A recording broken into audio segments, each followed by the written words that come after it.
A paz do Senhor, irmãos e amigos, eu sou Douglas Tavernar Amaral, seja bem-vindo ao canal Minerando as Escrituras.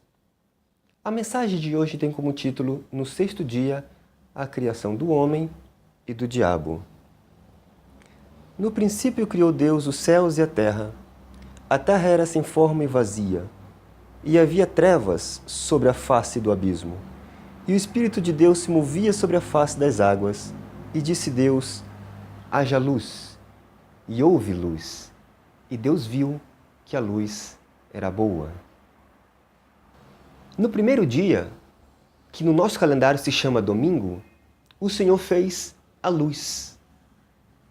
Já fazendo uma prévia referência lá no princípio a Jesus Cristo, que no dia das primícias ressurgiria como a luz do mundo que dá vida aos homens. No segundo dia, Ele criou, do meio das águas, uma expansão, a qual chamou de céus. Interessante, céus no plural. Eu não sei como é que está lá no original, mas se foi traduzido ipsiliter, podemos chegar à conclusão de que, através das águas, ele criou a expansão, e essa expansão não foi responsável apenas pela criação do céu, pela formação desse céu que nós conhecemos, mas também o todo-poderoso universo infinito. Inclusive, a ciência já chegou à conclusão de que o universo ele não é infinito, propriamente dito. Ele tem um fim, ele tem um limite, só que ele continua em perpétua expansão, e essa expansão vai até enquanto ele existir. Podemos, então, chegar à conclusão de que, se for possível,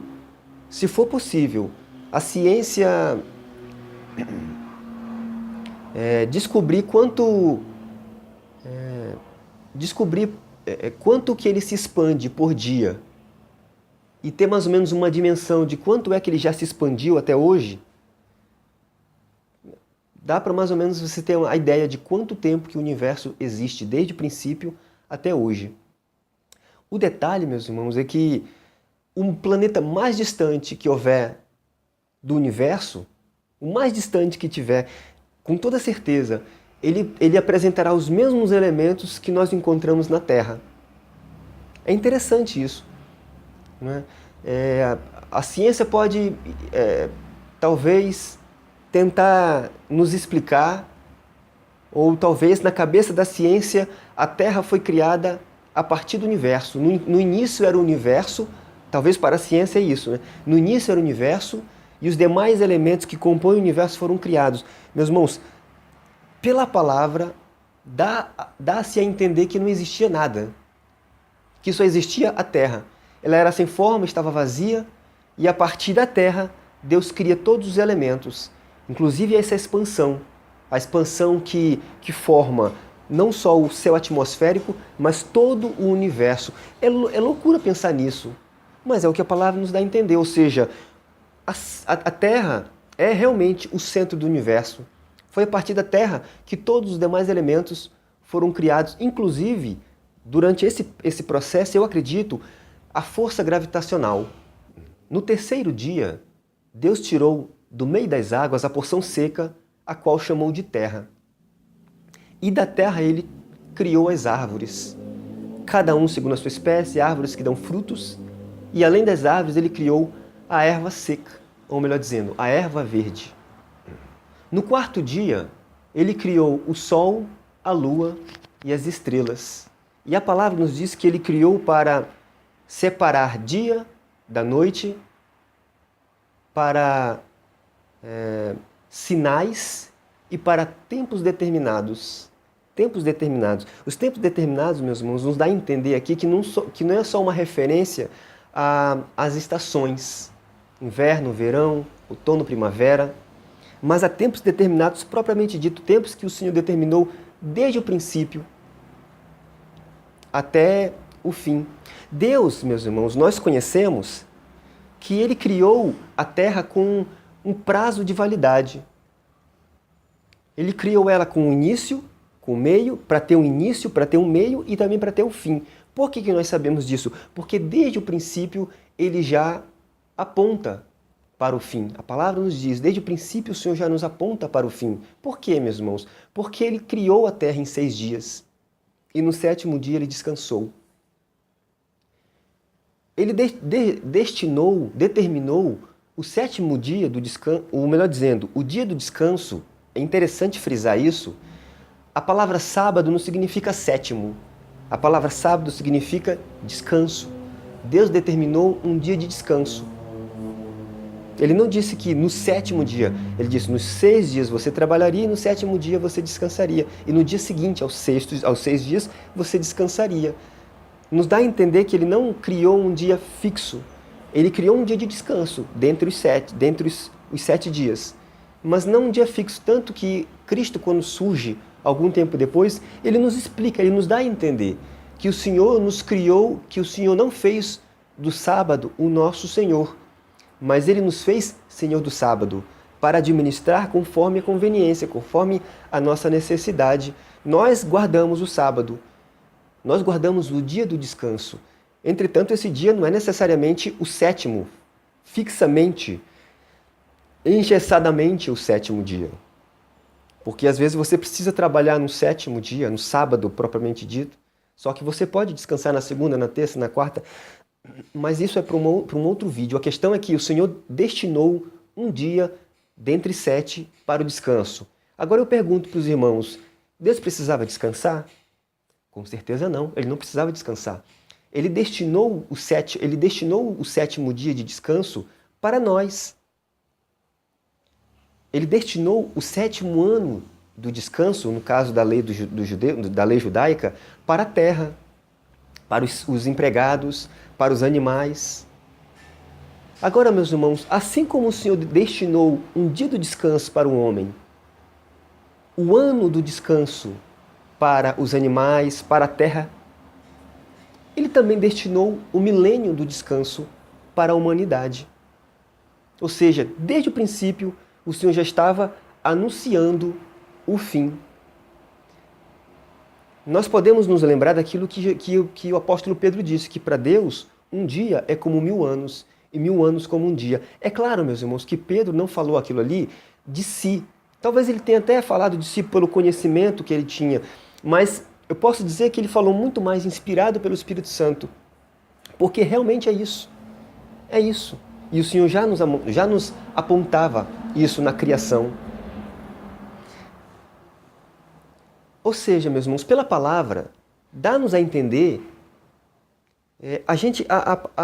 os escritores, ao longo do processo de registro da palavra, a gente percebe que eles tinham uma certa fixação com essa questão de genealogia e tempo. E a gente percebe que eles vão registrando, com certeza, tudo, meus irmãos, que está na Bíblia, tudo tem um propósito. Nada que está na palavra, eu posso dizer que a palavra de Deus é um manual vamos dizer assim, de temporalidade da Terra. É como uma tabela de temporalidade no caso dos registros contábeis. A tabela de temporalidade. Então a Bíblia é uma tabela de temporalidade da Terra. E pela palavra, pelo Antigo Testamento, pelo Pentateuco, enfim, os livros do Antigo Testamento, a gente percebe que tem certas datas ali que dá mais ou menos para você tirar certas conclusões. Em breve eu quero poder falar sobre o propósito de Deus ao longo dos séculos. Eu tenho inclusive uma tabela que eu fiz e eu quero poder passar isso para os irmãos. Mas nós percebemos, meus irmãos, por exemplo, que dá-nos a entender que o dilúvio, o início do dilúvio, ou pelo menos quando o Senhor revela para Noé, já havia passado desde Adão até aquele período 1556 anos. A gente sabe que Noé ficou 100 anos entre construir a arca e pregar para o povo, entre o Senhor profetizar para ele perdão, o que ele iria fazer e o cumprimento. São 100 anos.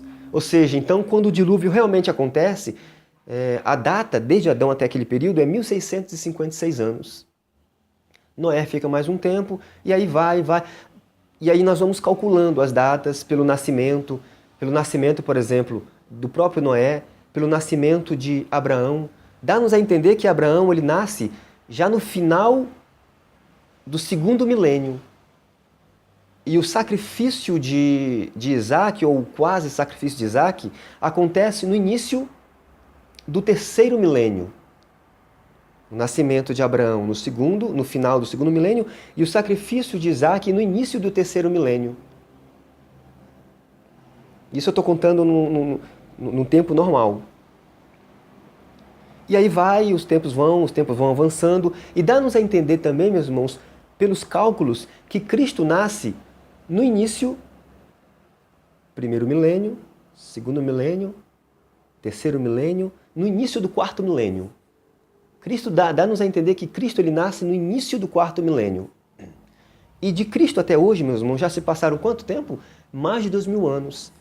Então, se os cálculos da Bíblia estão corretos, eu não acredito que tenha alguma coisa na palavra que não esteja correta, nós já estamos oficialmente no sétimo milênio, porque estamos em 2016, ou seja, já estamos no ano de 6016, desde Adão até hoje. Ou seja, oficialmente nós já adentramos no sétimo milênio. Mas por que Cristo não veio? Se está determinado para o mundo durar 6.000 anos e o sétimo é o milênio do descanso, então por que Cristo não veio até agora? Com toda certeza, meus irmãos, é culpa nossa. Culpa nossa porque Cristo nos fala que era necessário que o Evangelho fosse pregado para todos, para que só assim ele pudesse vir.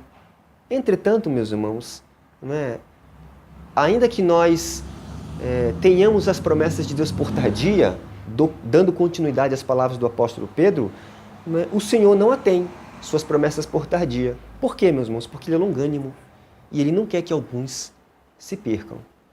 No quinto dia, a partir das águas, o Senhor tira os peixes, o Senhor faz os peixes, os animais marinhos, os monstros marinhos e as aves. Interessante que Ele não cria as aves a partir dos animais da terra, mas a partir dos animais da água. Mas no sexto dia, após Deus ter criado os animais da terra, a gente percebe uma ação diferente, porque nos dias anteriores as criaturas vinham sendo implementadas por meio da palavra. Mas após Deus ter criado os animais, nós percebemos que há uma espécie de uma pausa e uma reunião do Pai, do Filho e do Espírito Santo. No livro de Gênesis, nós percebemos que Deus, por meio da sua palavra, ou seja, por meio da sua palavra, Deus vai criando todas as coisas. Lá no Evangelho de João, capítulo 1, versículo 1 a 4, a gente lê a seguinte expressão: no princípio era o verbo. No princípio era o verbo. Verbo com V maiúsculo. Por essa expressão, por essas duas expressões, e disse Deus e no princípio era o verbo, João com toda certeza escreveu o seu evangelho porque talvez ele estava um pouco chateado, não sei, de as pessoas estarem falando de Jesus Cristo como se Cristo tivesse surgido naquele período. E ele já vem com uma revelação que até então nenhum dos evangelhos havia comentado, havia feito. No princípio era o verbo. E juntando essas duas expressões, no princípio era o verbo com e disse Deus, dá-nos a entender que todas as vezes que fala ali em Gênesis e disse Deus, nada mais é que o próprio Cristo trabalhando, construindo, formando, criando todas as coisas no seu dia. Entretanto, ali no versículo 26 de Gênesis 1, de Gênesis 1, a gente vê uma ação diferente. Nós não vemos o termo e disse Deus mais. Entretanto, a gente vê os três. A gente vê, melhor dizendo, nós vemos a seguinte expressão: façamos o homem para a nossa imagem, segundo a nossa semelhança. Ou seja, no plural, não é mais e disse, Agora são três pessoas, certamente as três pessoas, o Pai, o Filho e o Espírito Santo, se reunindo para darem junto forma ao homem. Por que isso, meus irmãos? Por que isso? Com toda certeza, Deus já estava com essa atitude demonstrando algo de especial. Deus ele estava ali criando, dando forma, dando origem àquela que seria a pérola da sua criação. Porque Deus ele nos criou para a sua imagem, conforme a sua semelhança. Isto é, Ele não nos criou para que fôssemos apenas a representação física dele, mas também para que fôssemos a representação do caráter dele, do poder dele nessa terra. No livro de Jó, capítulo 38, versículo 7, nós lemos que enquanto Deus dava forma ao seu projeto, ao seu sonho, os filhos de Deus rejubilavam, louvavam a Deus com cânticos. Meus irmãos, é bem provável que no meio desses filhos de Deus que louvavam ao Senhor com cânticos, estava um que a palavra toma como, que o próprio Senhor, melhor dizendo, chama de aferidor de medidas. Ele não disse que ele era aferidor de medidas, ele disse que ele é aferidor de medidas. Está lá em Ezequiel, capítulo 28, versículo 12. Aferidor de medidas. E, meus irmãos, a palavra ela nos dá indício suficiente para supormos que o aferidor de medidas, o querubim ungido, ele foi estabelecido especialmente para o louvor. Porque lá está escrito que quando ele foi criado, os instrumentos musicais também foram criados. Então, meus irmãos, temos indícios. Eu já ouvi alguém pregar algum tempo lá atrás e ouvi críticas. Mas nós temos sim, meus irmãos, motivos para acreditar que o inimigo ele foi estabelecido para o louvor, porque se junto com ele foi criado também os instrumentos musicais, dá-nos a entender que ele foi criado especialmente para o louvor, para adorar a Deus com cânticos. E eu posso imaginar que nenhum maestro ele subsiste só. Todo maestro ele precisa ter o seu coro. Então eu posso acreditar, nós podemos imaginar que o Senhor, assim como criou ao querubim ungido, também criou aos demais querubins, também para o louvor. E colocou ele como o maestro, o líder de louvor. Mas eu posso imaginar, meus irmãos, que a alegria do querubim se foi no sexto dia, quando ele percebeu que o Senhor, quando ele percebeu que o Pai, o Filho e o Espírito Santo se reuniram ao redor daquele boneco, ao redor daquela personagem que ele foi formando, que ele foi moldando com o pó da terra. Ele percebeu algo diferente porque o Senhor soprou dos seus próprios lábios. O Senhor soprou dos seus próprios lábios. Então eu posso imaginar que o inimigo, quando percebeu aquilo ali, ele deve talvez ter prestado atenção. Por que o Senhor desceu, o Pai, o Filho, o Espírito Santo? Por que desceram? Por que os três estão formados ao redor? Por que os três, melhor dizendo, por que os três estão reunidos ao redor daquela coisa disforme? Qual o propósito dessas coisas? E o ato de Deus, meus irmãos, interessante isso, o ato de Deus ter soprado em nossas narinas o fôlego de vida, não foi simplesmente para nos dar vida. Se ele com aquele ato tivesse apenas nos dando vida, fôlego de vida, não seria preciso ele soprar. Ele poderia ter feito conosco como fez com os animais. Pela palavra foi criando os animais, pela palavra foi criando os animais do mar, os animais que voam, os animais da terra. Ele poderia simplesmente pela palavra ter dito, olha, se a palavra nós entendemos que é o próprio Cristo agindo, criando, que mal teria Cristo apenas sozinho ter construído, ter formado a gente? E pela palavra também dado a vida. Mas não, Quando o Senhor, meus irmãos, sopra em nossas narinas, Ele não sopra apenas a vida. Ele sopra na verdade, ele sopra dentro, ele envia para dentro de nós uma parte dele.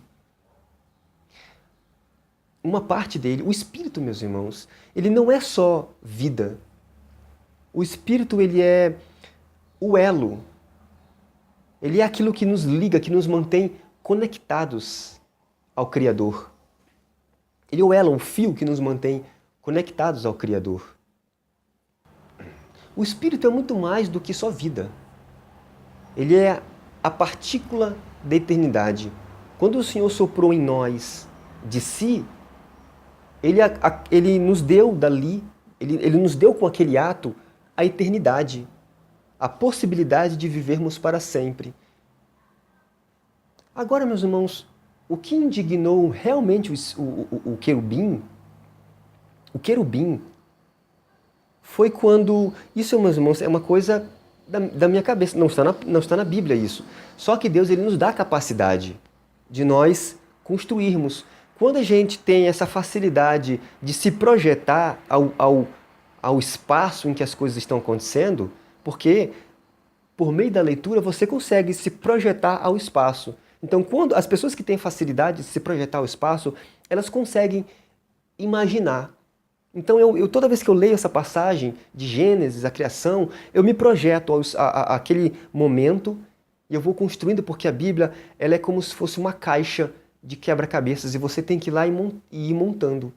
Em cada livro você consegue ir pegando uma peça aqui, outra peça ali, e no final você acaba montando todo um quebra-cabeça. E o que está aqui no livro de Jó é também, o que está no livro de Ezequiel, o que está no livro de Isaías, são peças que você vai montando e você vai formando os primórdios de quando tudo aconteceu. Então, meus irmãos, eu consigo aqui imaginar o Senhor reunindo os anjos e contando o seu segredo. Eu posso dizer que a partir do momento em que o Senhor revelou o segredo, naquele momento nasceu o diabo.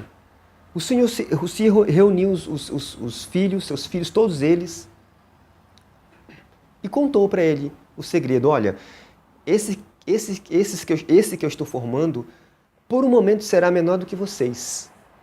Mas vai chegar um dia, porque esse é o meu propósito, em que eu colocarei o trono deles, o trono dele acima do trono de vocês, que são as estrelas. Que eu os farei semelhante a mim. E eles se assentarão no meu trono comigo. Por que eu estou dizendo isso, meus irmãos? Pelo que fala lá em João, na primeira epístola de João. Inclusive eu vou ler com os irmãos aqui. Primeira epístola de João,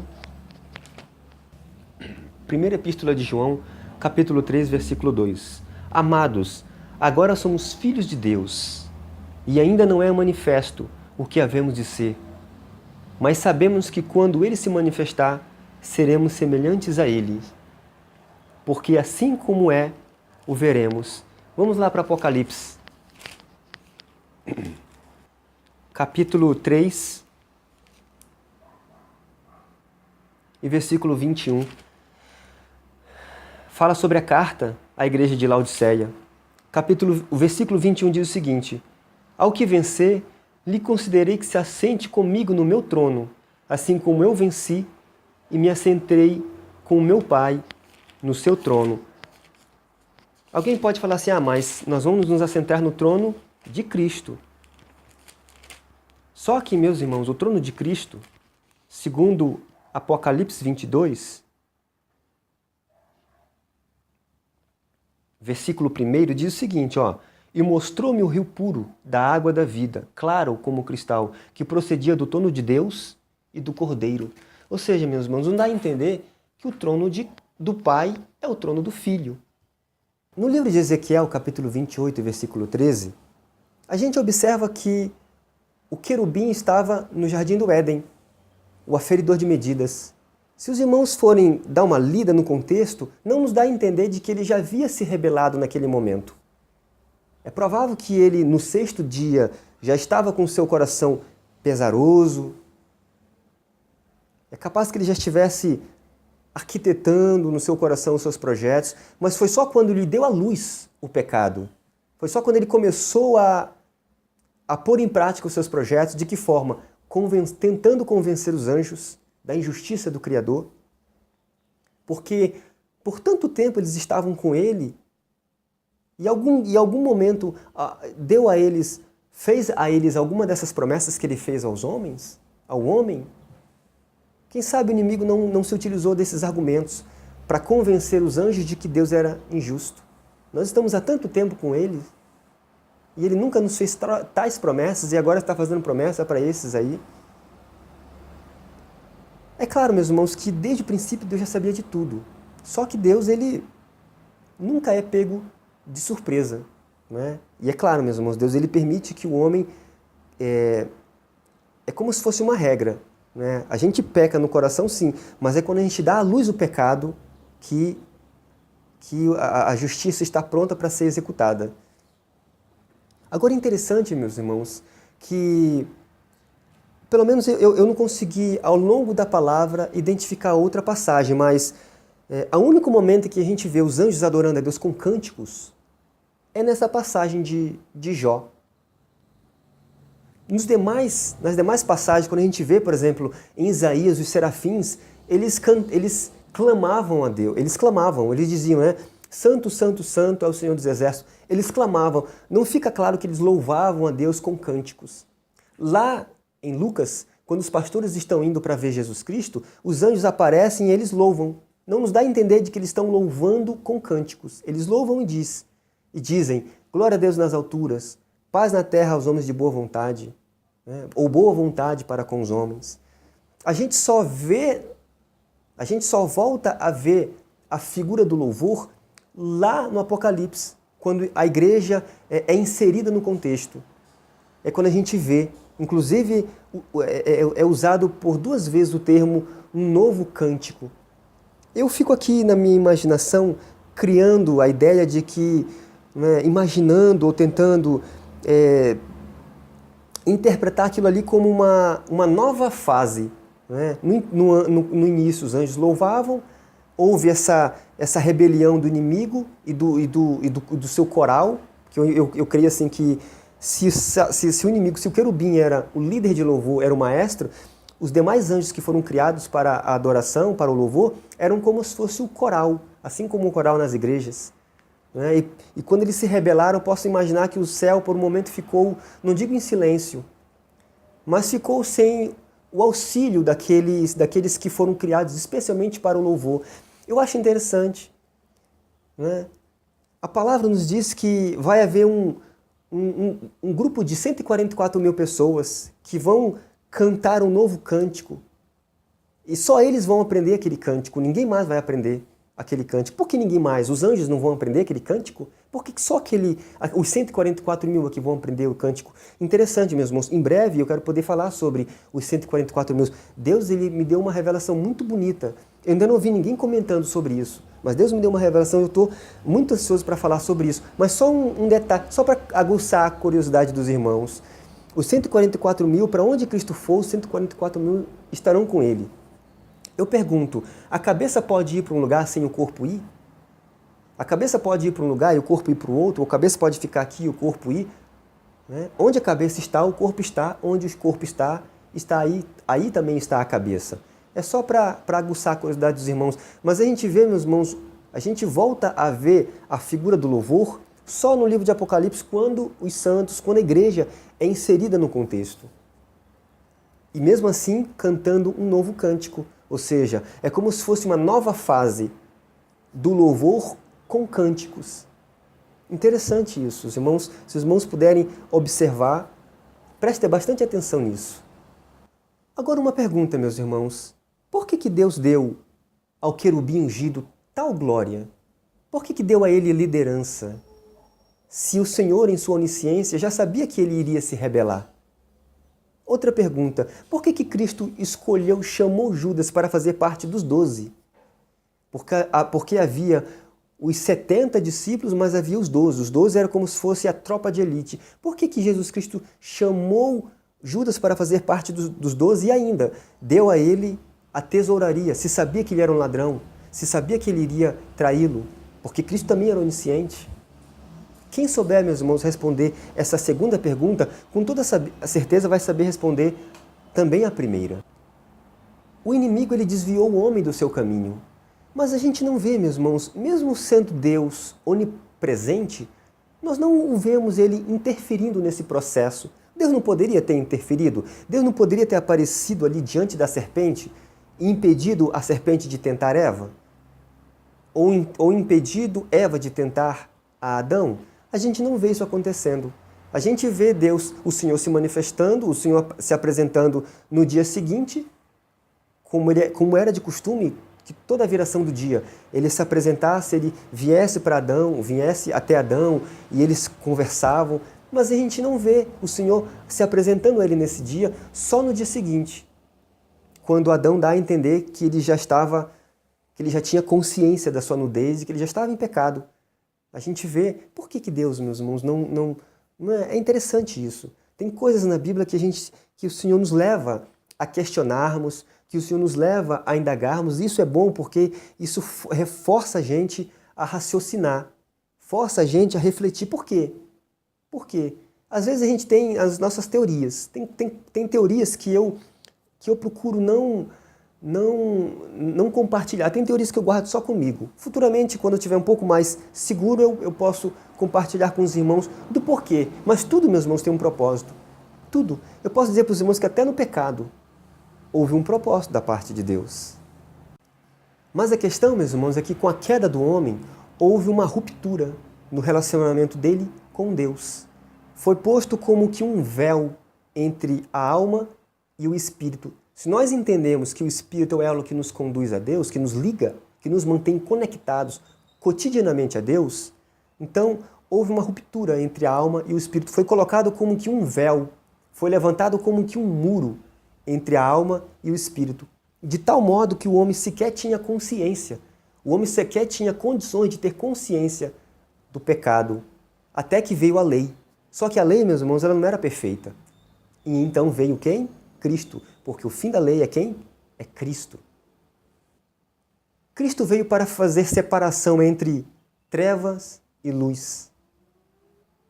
A terra que estava sem forma e vazia por causa do pecado, pela sua palavra, Deus a reformou. Pela sua palavra, a palavra de vida, Deus a reformou. Deus a construiu. Ela estava vazia, Deus a adornou, porque agora ela seria a sua morada. O lugar onde ele se assentaria, onde ele se assentaria como rei. Interessante isso, meus irmãos. Deus ele veio com o objetivo de nos devolver aquela primeira imagem que nós tínhamos, porque Deus ele nos criou para o quê? Para a sua representação, ele nos criou para a sua imagem, para a sua semelhança, conforme a sua semelhança, ou seja, ele nos criou para representá-lo não apenas a sua imagem, mas o seu caráter, o seu poder. E Cristo veio com esse propósito, para morrer, para nos dar acesso ao Pai, para nos religar, para religar novamente, para dar novamente acesso à alma, da alma ao Espírito. O Espírito Santo veio para reforçar o Espírito, nos convencendo do pecado, da justiça, do juízo. Cristo nos deu poder, meus irmãos, inclusive, para pisarmos em serpentes, para pisarmos em escorpiões, para pegarmos em serpentes, para expulsarmos Satanás. Cristo nos veio, meus irmãos, para nos devolver aquela imagem que nós tínhamos. Cristo veio e morreu para que justamente nós pudéssemos ser a representação do Senhor nessa terra. O Senhor fez de nós, meus irmãos, embaixadores. Ele nos outorgou, Ele nos concedeu a autoridade de embaixadores. Ele nos tornou filhos de Deus. E Ele nos tornou também, meus irmãos, a noiva, a sua noiva. Isso, meus irmãos, é muito importante. Sabe? Nós temos que meditar muito bem sobre o nosso papel nessa terra. Às vezes a gente se comporta, meus irmãos, como se fôssemos pessoas comuns. Nós não somos, meus irmãos, pessoas comuns. Nós somos embaixadores. A nossa luta, a nossa guerra não é contra os homens. A nossa guerra é contra os principados e contra as potestades. O Senhor nos estabeleceu para isso. Nós não somos pessoas comuns, nós somos embaixadores do reino de Deus. Fomos estabelecidos para a imagem de Deus. Fomos estabelecidos para representarmos a imagem, para representarmos o caráter, para representarmos o poder divino. Meus irmãos, nós temos que, se todos nós tivéssemos consciência disso, todos nós nos santificaríamos, todos nós melhoraríamos nossas atitudes, nós não daríamos escândalos. A palavra nos fala que o nome de Deus é escandalizado por culpa nossa. Nós, os crentes, os que temos conhecimento, escandalizamos o nome de Deus por uma má procedência da nossa parte. Meus irmãos, isso, sabe, ser embaixador de Deus, isso é muito importante, meus irmãos, é muito importante. Então, o Espírito de Deus tem me falado essa palavra, tem me revelado, tem me confiado para que eu pudesse falar isso a vocês. Ainda tem muitas coisas para poder falar, ainda tem muitas outras coisas para poder falar, para poder compartilhar com os irmãos. Mas, meus irmãos, tenham consciência disso. Eu tenho procurado ter consciência de que não estou aqui apenas para ser só mais um, mas para, da condição de embaixadores, representarmos ao Senhor na altura que Ele nos destinou, na altura que Ele nos confiou essa missão. Ele, com certeza, meus irmãos, não nos confiaria tal missão se Ele soubesse que nós não teríamos competência, que nós não teríamos capacidade para isso. Eu quero fazer, meus irmãos, essa oração para que Deus possa abrir o nosso entendimento e nos dar consciência dessa nossa missão nessa terra. Oremos. Meu santo Deus maravilhoso, Deus bendito, muito obrigado por mais essa palavra, meu Pai. Meu santo Deus, pela Tua palavra nós entendemos, meu Pai, que o inimigo, desde o princípio, ele não invejava necessariamente o Senhor, mas invejava a nós mesmos. O tempo todo ele estava invejando a nós, invejando aquilo que o Senhor tinha determinado, destinado desde o princípio para nós. O Senhor nos fez, meu Pai, para a Tua imagem, para a representação da Tua imagem, para a representação da Tua semelhança, para a representação do Teu poder. Mas o inimigo, meu Pai, de todas as formas procurou nos afastar do Senhor, procurou levantar essa barreira entre nós e o Senhor. E ele achava, meu Pai, que com a queda do homem havia se sagrado vencedor, até que o Senhor nos enviou o Teu Filho. E o Teu Filho pôs por terra essa barreira, pôs por terra essa muralha, e hoje nós temos livre acesso, meu Pai, ao Santo dos Santos. Meu Pai, em nome de Jesus, que o Senhor possa nos dar capacidade e competência para de fato sermos embaixadores Teus nessa terra. Que o inimigo não venha fazer conosco como fez lá com Adão e com Eva, nos induzindo novamente ao pecado. Mas que em nome de Jesus possamos, meu Pai, como Cristo que nos deu, que nos gerou para a vida eterna.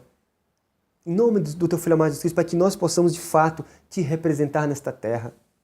Oh, meu Pai, em nome de Jesus, nos perdoe dos nossos pecados, nos livra de tudo aquilo que tem até aqui entristecido, meu Pai, o Teu Santo Espírito, meu grande Deus de amor, Deus de paz, Deus de maravilhas. Em nome do Teu Filho amado, nós Te suplicamos, meu Pai, sê conosco, meu Pai. Abençoe essas pessoas que estão me ouvindo, a todos, meu Deus maravilhoso, que estão ouvindo, que estão entendendo essa mensagem. Meu Pai, em nome do Teu Filho amado Jesus Cristo, te peço por eles e te peço por mim.